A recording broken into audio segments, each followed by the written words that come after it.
नमस्कार, मैं जिला फातिमा सरागेला न्यूज चैनल के स्पेशल बुलेटिन में आपका स्वागत करती हूँ। आज की प्रमुख खबरें कुछ इस प्रकार। आज रुद्रपुर में मनाया गया कारगिल विजय दिवस। बाजपुर में बुक्सा जनजाति के लोगों ने एसडीएम को सौंपा ज्ञापन। 2 माह बाद भी नहीं हुआ चंदन हत्याकांड का खुलासा। लोहाघाट में धूमधाम से मनाया गया 23वां कारगिल दिवस। हल्द्वानी पुलिस ने 2 तस्करों को किया गिरफ्तार। लोहाघाट में डेंगू के लिए प्रशासन अलर्ट, नगर में चलाया फॉगिंग अभियान। अब खबरें विस्तार से। आज रुद्रपुर पुलिस लाइन में कारगिल विजय दिवस मनाया गया, जहाँ जिलाधिकारी, एसडीएम, एसपी सिटी और अन्य प्रशासनिक अधिकारियों ने शहीद प्रतिमा पर पुष्प अर्पित कर उन्हें याद किया। संवाददाता दुर्गेश तिवारी की रिपोर्ट। और आज के दिन हमारे वीर सैनिकों ने जो पड़ोसी मुल्क है उसने हमारे कुछ क्षेत्र पर कब्जा कर लिया था अचानक, उनको अपनी लगन से, मेहनत से, हिम्मत से और अपने प्राणों को न्यौछावर करके वो क्षेत्र मुक्त कराया और दुश्मन को वापस खदेड़ दिया। इसके अवसर पर मनाते हैं। और आज के दिन हमें सिर्फ जो शहीद हैं उन्हीं को याद नहीं करना है, बल्कि जो हमारे सैनिक विषम भौगोलिक परिस्थितियों में देश की सीमा पर डटकर रहते हैं उनको भी, उनकी सेवाएं भी याद करनी है। और जब वो वापस आते हैं हमारे देश में, अन्य सिविल लाइफ में, तो हमारा प्रयास होना चाहिए कि हम उनकी हर भरसक मदद करें और ताकि वो सीमा पर बिना बेझिझक देश की रक्षा कर सकें। आप लोगों के चैनल के माध्यम से मैं पूरे देशवासियों को यही संदेश देना चाहता हूँ, जो 26 जुलाई 1999 की घटना है, इससे पहले हमारे देश में कई लड़ाइयाँ लड़ी गई, कई युद्ध हुए, चाहे वो पाकिस्तान हो चाहे वो चाइना हो, छद्म युद्ध तो बराबर चल रहे हैं। लेकिन ये संदेश हम सब पूरे भारतवासियों को इसलिए देना चाहते हैं क्योंकि आने वाला समय हमारे लिए एक बहुत विकट स्थिति है। जिस प्रकार से विश्व में कार्यक्रम चल रहा है एक दूसरे देश के प्रति, तो वो मेरे ख्याल से भारत में जो हम लोगों का कारगिल की तरफ से जो युद्ध हुआ वो विश्व में एक अपनी तरफ का विशिष्ट युद्ध था। इसका मुकाबला इसके जो अन्य देशों के विषय में हम कह नहीं सकते हैं, एक स्पेशल युद्ध था ये जो भारत ने जीता है। बाजपुर में बुक्सा जनजाति के लोगों ने प्रोफेसर अजय रावत द्वारा लिखी गई किताब में बुक्सा जनजाति के लिए किए गए अपशब्दों के विरोध में राज्यपाल और राष्ट्रपति को संबोधित ज्ञापन एसडीएम को सौंपा और प्रोफेसर अजय रावत के खिलाफ जमकर नारेबाजी की। संवाददाता शुभम गंभीर की रिपोर्ट।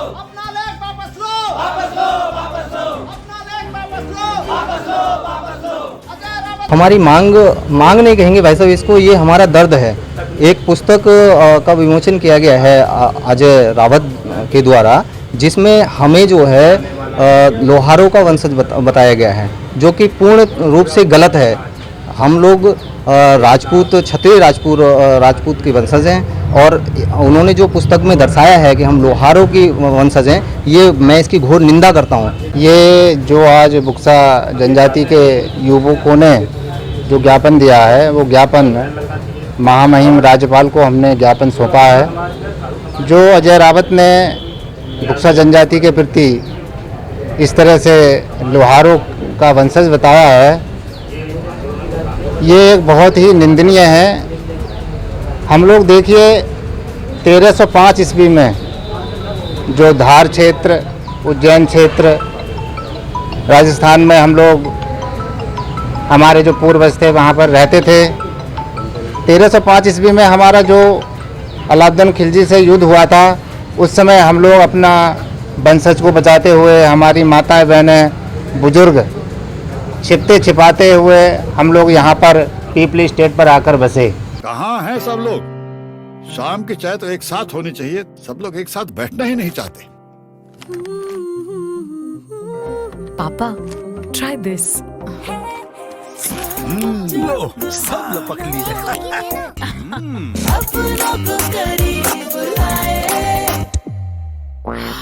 ये क्या हाल कर दिया है रूम का? बस कल से चाय मेरे रूम में। देवरपन नमकीन को करीब लाए। केंद्र सरकार की दमनकारी नीतियों एवं संवैधानिक संस्थाओं के दुरुपयोग के विरुद्ध आज कांग्रेस ने जिला मुख्यालय में सत्याग्रह किया। इस दौरान नेता प्रतिपक्ष यशपाल आर्य, उप नेता प्रतिपक्ष भुवन कापड़ी सहित प्रदेश के तमाम विधायक और कार्यकर्ता मौजूद रहे। संवाददाता दुर्गेश तिवारी की रिपोर्ट। अब देखिए देश के हालात किस हद तक बिगड़ चुके हैं और केंद्र सरकार लगातार केंद्र सरकार की गलत नीतियों की वजह से देश बर्बादी के कगार पर खड़ा है।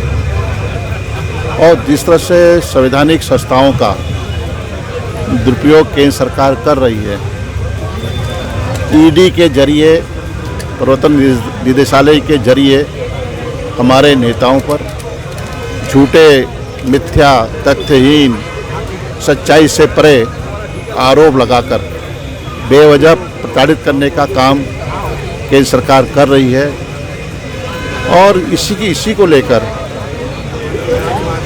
हमारे सभी साथियों ने पूरे देश भर में, पूरे प्रदेश भर में इसके विरोध में हमारी जो एक पहचान है, हमारी जो संस्कृति है शांति और अहिंसा, हम उपवास के जरिए जिस तरह के केंद्र सरकार कर रही है उसके विरोध में हम उपवास यहाँ पर कर रहे हैं। नैनीताल के भीमताल थाना क्षेत्र के गोनियारो गांव के चंदन हत्याकांड का खुलासा न होने से आक्रोशित ग्रामीणों ने हल्द्वानी में पुलिस प्रशासन के खिलाफ प्रदर्शन कर पुलिस की कार्य प्रणाली पर गंभीर सवाल उठाए हैं। संवाददाता दीपक अधिकारी की रिपोर्ट।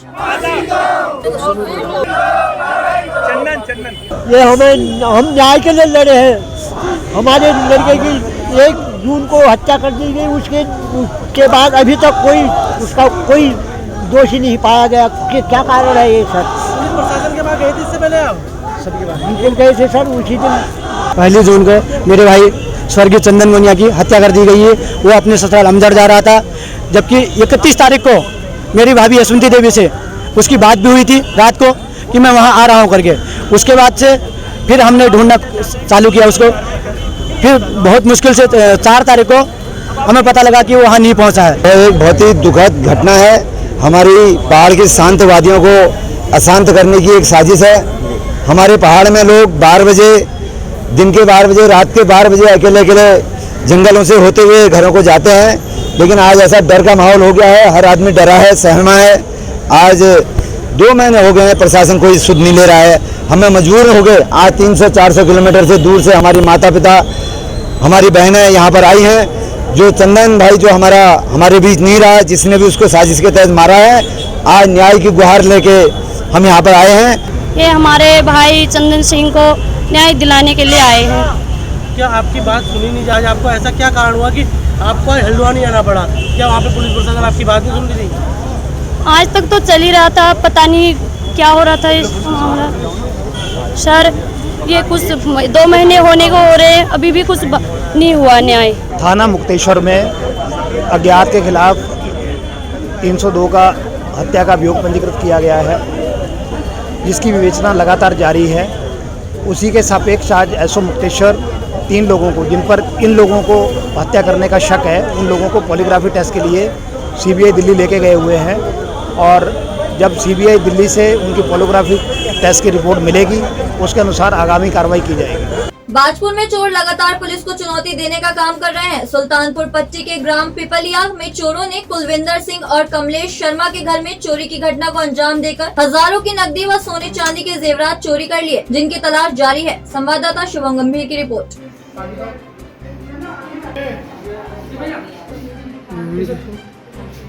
जोड़ के ला रहा है तो? हाँ, ये ट्राली यही तो अपनी आया कब? पट्टी क्षेत्र में कुलविंदर सिंह के द्वारा ये तहरीर दी गई है कि उनके किराए के घर से 65,000 रुपये और लगभग 2.5 तोला सोना गायब हुआ है। इस पर मुकदमा पंजीकृत हम लोगों ने कर लिया है। इस पर पुलिस टीम बनाकर इसमें हमने जांच भी शुरू कर दी है। और सीसीटीवी फुटेज में इसमें 2 संदिग्ध पहचान में आ रहे हैं। अभी उनका और रूट ट्रैक करके और बाकी उनका सीडीआर भी निकलवा कर इसमें अग्रिम कार्रवाई की जाएगी। जल्दी इसमें गिरफ्तारी करके माल की भी बरामदगी कर ली जाएगी।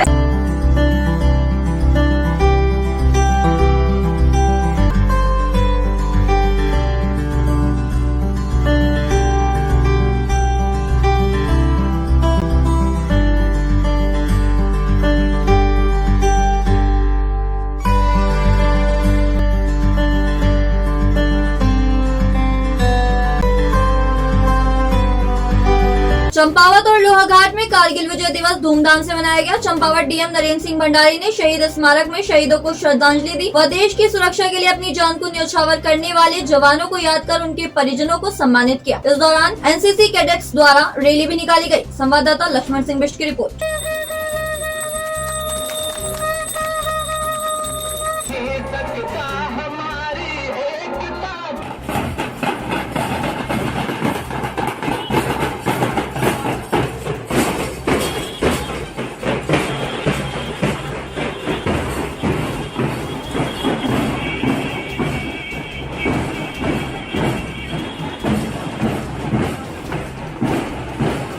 आज कारगिल दिवस के उपलक्ष्य में यहाँ पे शहीदों को सम्मानित किया गया और जो हमारे बच्चे हैं, स्कूल्स के बच्चे हैं और एनसीसी है, जेएनवी का बैंड है, जीजीआईसी की छात्राएं हैं, सभी के द्वारा कारगिल दिवस के ऊपर शहीदों के सम्मान में कार्यक्रम किए गए। और हम सभी जो हमारे आर्म फोर्सेस हैं, जो बॉर्डर फोर्सेस हैं, सिक्योरिटी फोर्सेस हैं, उन सभी को सल्यूट करते हैं और उनको हम ये वादा करते हैं कि हम उनके सम्मान में उनके जो ड्यूज़ हैं, उनकी जो सर्विसेज हैं, उनके लिए जो भी हमसे बन पड़ेगा हम करेंगे। और जनपद में जो भी ऐसे मैटर्स हैं जो आर्म फोर्सेस या सिक्योरिटी फोर्सेस संबंधित है, सभी अधिकारियों को भी हमने अनुरोध भी किया और आग्रह भी किया है कि उनके सारे ऐसे मैटर्स को तत्काल निस्तारित करें।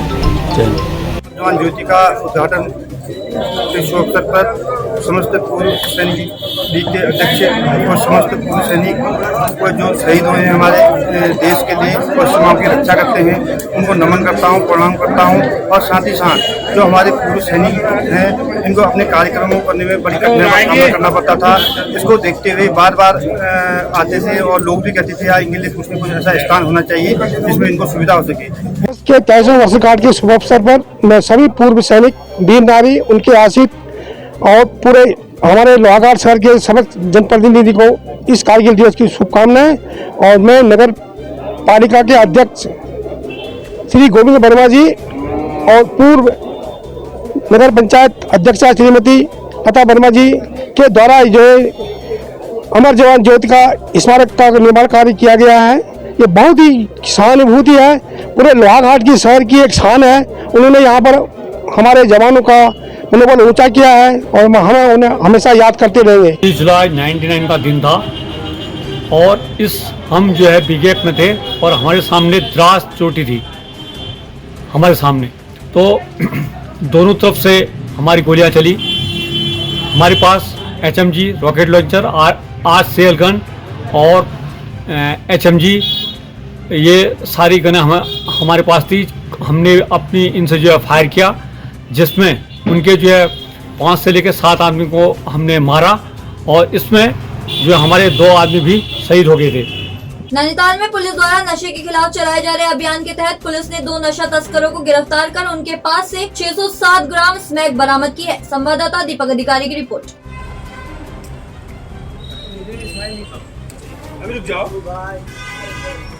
ये लगातार जो स्मैक की कार्रवाइयाँ हो रही हैं, ये पूर्व में लगातार जो कार्रवाइयाँ हुई उसके आगे की कार्रवाई है, क्योंकि इस बार जो पकड़ा गया है वो खुद मैन्युफैक्चर करता था स्मैक का। और ये साजिद और दिलशाद जो है वो कल सुभाषनगर बैरियर के पास एक DL नंबर की स्कूटी से आ रहे थे। चेकिंग के दौरान इन दोनों को पूछताछ की गई, इनसे भारी मात्रा में स्मैक बरामद हुई जो 607 ग्राम है। इनमें जो साजिद है वो पहले भी न्यूरिया थाने से पीलीभीत से जेल जा चुका है। 2021 में ये जेल से छूट के आया था और दोबारा से स्मैक के काम में लग गया था। इनके द्वारा हल्द्वानी में किन को बेचा जा रहा था, इनके किन से कॉन्टैक्ट हैं, इनके ऊपर हम लोग गहनता से पूछताछ कर रहे हैं और आगे की कार्रवाइयाँ इसके आधार पर की जाएंगी। जो पुलिस टीम द्वारा जो सराहनीय कार्य किया गया उसके लिए मेरी तरफ से 20,000 रुपये के और DIG साहब की तरफ से 30,000 रुपये के रिवार्ड की घोषणा की गई। बरसात के कारण मच्छरों के बढ़ते प्रकोप से डेंगू व मलेरिया जैसी जानलेवा बीमारियों के लिए प्रशासन अलर्ट हो गया है। DM चंपावत नरेंद्र सिंह भंडारी के निर्देश पर नगर पालिका लोहाघाट द्वारा मच्छरों को मारने के लिए क्षेत्र में फॉगिंग अभियान चलाया जा रहा है। संवाददाता लक्ष्मण सिंह बिष्ट की रिपोर्ट। डेंगू के प्रकोप से बचाव के लिए जिलाधिकारी महोदय के निर्देश अनुसार जो है नगर में सभी वार्डों में जो है फॉगिंग कराई जा रही है और ये जो है मतलब अभियान जो है भविष्य में भी जारी रहेगा। लगभग जो है 7-8 गलियों के करीब जो है रोजाना फॉगिंग की जा रही है। नालियों की सफाई की जा रही है एवं जो है उसमें कीटनाशक दवाओं का छिड़काव भी किया जा रहा है। आज के लिए बस इतना ही। उत्तराखंड की सभी खबरों के लिए जुड़े रहिए सुरागीला न्यूज चैनल के साथ। धन्यवाद।